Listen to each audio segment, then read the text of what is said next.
وہ دھماکہ ہمارے جو کورٹ رپورٹرز ہیں وہ رپورٹ کر رہے ہیں کہ جسٹس بابر ستار کا chairman Pakistan agriculture research council کے چیئرمین کی تعیناتی کو کالعدم قرار دینے کا فیصلہ معطل کر کے چیئرمین ڈاکٹر محمد علی کو بحال کر دیا گیا ان کے عہدے کے اوپر. اور یہ پہلا ان کا کارنامہ ہے جس کی ایکسپیکٹیشنز کسی کو اصولی طور کے اوپر نہیں تھیں لیکن عمومی طور کے اوپر تھیں, اور پھر وہی نتائج آنا شروع ہو گئے. انٹرا پارٹی جو انتخابات ہیں اس حوالے سے اب سماعت 11 فروری کو ہوگی. یہ بھی ایک امپورٹنٹ ڈیولپمنٹ ہے. ہم نے 3 مارچ کو آئین کے مطابق انٹرا پارٹی انتخابات کروائے, 7 مارچ کو آئین کے مطابق الیکشن کمیشن میں ڈاکومنٹ جمع کروایا, لیکن آج تک ہمیں سرٹیفکیٹ جاری نہیں ہوا. یہ بیرسٹر گوہر صاحب کا سٹیٹمنٹ ہے جو میں آپ کے سامنے رکھنا چاہتا ہوں. اور پھر ویری امپورٹنٹلی علی امین گنڈاپور صاحب کے ساتھ کیا ہوا ہے وہ بھی میں بتا دیتا ہوں. علی امین گنڈاپور کے خلاف غیر قانونی اسلحے اور شراب برآمدگی کیس کے ناقابل وارنٹ گرفتاری برقرار رکھے گئے ہیں. عدالتی احکامات پر عمل درآمد نہ کرنے پر ڈی آئی جی آپریشن اسلام آباد سے وضاحت طلب کر لی گئی ہے. سول جج مبشر حسن چشتی نے 29 جنوری تک علی امین گنڈاپور کو گرفتار کر کے پیش کرنے کا حکم دے دیا, اور اب یہ ایک صوبے کے چیف ایگزیکٹو ہیں, ان کی گرفتاری سے متعلق بات چل رہی ہے. تو یہ کچھ پاکستان کے اندر سے سٹوریز تھیں جو میں شیئر کرنا چاہتا تھا. بہرحال او کی آوازیں آئی ہیں اور اس کا جو گلمپس ہے آپ نے شروع میں ملاحظہ کر لیا. اب ذرا ہم بات کر لیتے ہیں امریکہ کی. کل 22 جنوری 2025 کو کانگریشنل بریفنگ ہے, اور اس بریفنگ کے اندر یہ طے ہوگا کہ کون سا چیپٹر کھولنا اور کون سا کلوز کرنا ہے. تو اس وقت جو اسٹیبلشمنٹس مختلف ممالک کی یا ریاستوں کی, ان کو دبردوز کرنے کا ون ورلڈ آرڈر مشن ہے ڈونلڈ ٹرمپ کا, اس کے اوپر وہ کار فرما ہے. اور کچھ اطلاعات یہ ہیں کہ ریاست پاکستان سے کسی ایک آدھ شخص کو تقریب حلف برداری میں انوائٹ کیا جانا تھا, لیکن این مومنٹ کے اوپر یہ میں اس کے اوپر شور نہیں ہوں کہ اس میں کس حد تک سچائی ہے, لیکن غیر مصدقہ انکنفرمڈ سورسز سے جو خبر ہے وہ یہ ہے, یا اطلاع ہے اس کو کہہ لیں, وہ یہ ہے کہ یہ کہا گیا ہمارے ہاں سے, ہمارے اینڈ سے, کہ اگر آپ ریاستی عہدیداران میں سے کسی کو نہیں بلا رہے تو ان کو بھی نہ بلائیں, ادھر ہماری بات چل رہی ہے. کچھ اس طرح سے میرے سننے میں آئی ہے بات. تو یہی ریزن بنی ہے خان صاحب کو مدعو نہ کریں گے, آلریڈی وہ جیل کے اندر ہے. تو وہاں پر جو کانگریشنل بریفنگ کل ہونے جا رہی ہے اس میں ایک پوائنٹ زیادہ امپورٹنٹ ہے, وہ یہ کہ گارنٹی مانگی جا رہی ہے فارم 47 کی جعلی سرکار کی جانب سے کہ عمران خان صاحب اگر رہا ہوتے ہیں یا اقتدار میں آتے ہیں تو وہ ہمارے خلاف مبینہ طور کے اوپر, مبینہ گارنٹی, ہمارے خلاف کوئی کارروائی نہیں کریں گے. تو اس کی گارنٹی کوئی لینے کو تیار نہیں ہے شاید پاکستان کے اندر.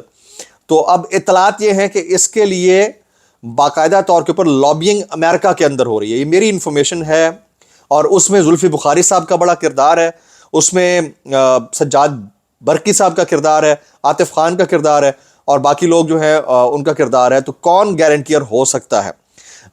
چہمگائیاں ہونا شروع ہو گئی ہیں. جو میرے پاس انفارمیشن ہے اس کے مطابق تو ممکنہ طور کے اوپر, ممکنہ کا لفظ استعمال کر رہا ہوں, پھر آپ کہتے ہیں کہ جی کیونکہ ڈیولپنگ سٹوری ہوتی ہے اس میں چینج بھی ہو سکتا ہے, تو ممکنہ طور کے اوپر جو ہے وہ Richard Grenell, Donald Trump himself, Bukhari صاحب, یہ لوگ ہو سکتے ہیں جو کہ اس کے اوپر بات کریں بیک ڈور جو ڈیولپمنٹس ہوں گی اس کے حساب سے. تو یہ ڈیولپمنٹ امریکہ کے اندر ہو رہی ہے, ڈسکشن پاکستان کے اندر ہو رہی ہے. آج جاوید لطیف صاحب نے, میاں جاوید لطیف صاحب نے کیا کہا ہے, انہوں نے کہا کہ مذاکرات والا جو معاملہ تھا اس کا ہمیں پہلے دن سے پتا تھا, یہ کوئی حکومتی اور اپوزیشن مذاکراتی کمیٹی کی ڈسکورس نہیں ہو رہی. اصل میں یہ جو مذاکرات ہو رہے ہیں یہ انٹرنیشنل پریشر کے نتیجے میں ہو رہے ہیں. کس نے کہا ہے؟ میاں جاوید لطیف صاحب نے. اب میں آپ کو سناتا ہوں, یہ کامنٹ ہے ڈاکٹر مشاہد حسین سید صاحب کا. مشاہد حسین سید صاحب نون لیگ کے سینیٹر ہیں, نون لیگ کے سینیٹر ہیں, اور کیا کہہ رہے ہیں ذرا سنیے گا. وہ کہتے ہیں ہو سکتا ہے ڈونلڈ ٹرمپ عمران خان کا گارنٹیئر بن جائے. یعنی انہوں نے اس امکان کو رد نہیں کیا بلکہ امکان بتا رہے ہیں. نون لیگ کے آدمی ہیں, کس کو بتا رہے ہیں؟ سرکار کو اور پبلک کو. کیا بتا رہے ہیں؟ کہ ڈونلڈ ٹرمپ عمران خان کا گارنٹیئر بن سکتا ہے. کس بات کے اوپر؟ جو باتیں میں نے آپ کو پہلے بتائی ہیں اس بات کے اوپر, اور یہ باتیں چل رہی ہیں وہاں پہ. تو وہ عمران خان کی رہائی کی بات کرے گا. عمران خان کی لابی پاکستانی سرکاری سسٹم سے زیادہ مضبوط ہے. میری بات کو انڈورس کر دیا, بات ختم ہو گئی. یہ بات میں نے آپ کو تقریباً 1 مہینہ 1.5 مہینہ پہلے بتائی تھی کہ یہ لابینگ چل رہی ہے. آگے چلتے ہیں جی. پھر احمد جواد صاحب ایک وقت میں عمران خان صاحب کے بڑے قریبی حبیب رہے, رفیق رہے. پھر میاں شہباز شریف صاحب کے وہ مشیر بھی رہے, معاون خصوصی بھی رہے. وہ کیا کہتے ہیں یہ سنیے گا.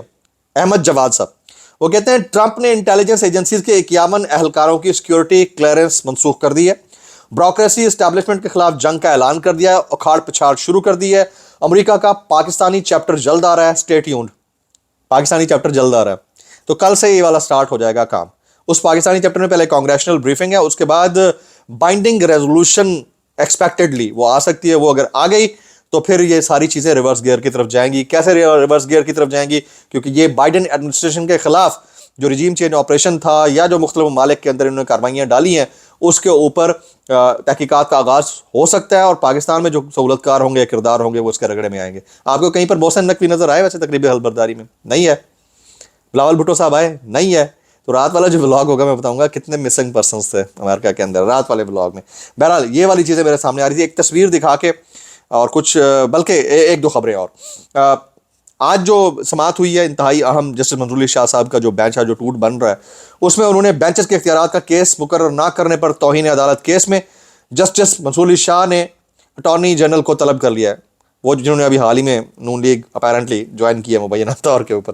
اچھا، حامد میر صاحب کیا کہتے ہیں؟ وہ کہتے ہیں حکومت تو خود عمران خان سے کہہ رہی ہے کہ بھائی ہم تمہیں رہا کرنے کو تیار ہیں، لیکن تم بھی ہمیں کچھ بدلے میں دے دو، چپ کر کے بیٹھ جاؤ اور حکومت کو چلنے دو. عمران خان یہ بات ماننے کو تیار نہیں ہے، حکومت بھی عمران خان سے NRO مانگ رہی ہے.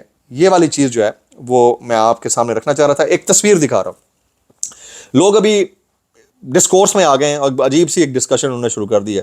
انہوں نے کہا ہے کہ یہ جسٹس یحییٰ آفریدی، جسٹس امین الدین خان، جسٹس منصور علی شاہ، یہ سارے ایک ہی ہیں. یہ جو جوڈیشری ہے یہ بانجھ ہے، اس کے اندر سے بچہ پیدا ہونے کی آپ توقع نہ کریں. میں یہ 3 تصویریں دکھا رہا ہوں. کیا آپ منصور علی شاہ صاحب کو باقی دو سے مختلف سمجھتے ہیں؟ میری اوپینین کیا ہے؟ میری اوپینین یہ ہے کہ منصور علی شاہ صاحب جو ہے اس وقت سسٹم کے ہاتھوں رگڑے میں آئے ہوئے ہیں. اگر ان کو موقع مل جاتا تو شاید اس وقت نظام انصاف سے کچھ توقع کی امید لگائی جا سکتی تھی. آپ کیا کامنٹ کرتے ہیں؟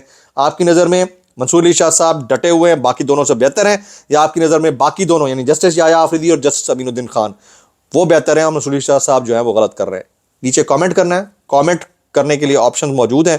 Option 1 is Mansoor Ali Khan and 2 is Yahya Afridi and Amin Uddin. تو 1 یا 2 جو آپ لکھنا چاہیں لکھ سکتے ہیں. بلاگ سے اتنا ہی، دعا میں یاد رکھیے گا. السلام علیکم ورحمۃ اللہ وبرکاتہ.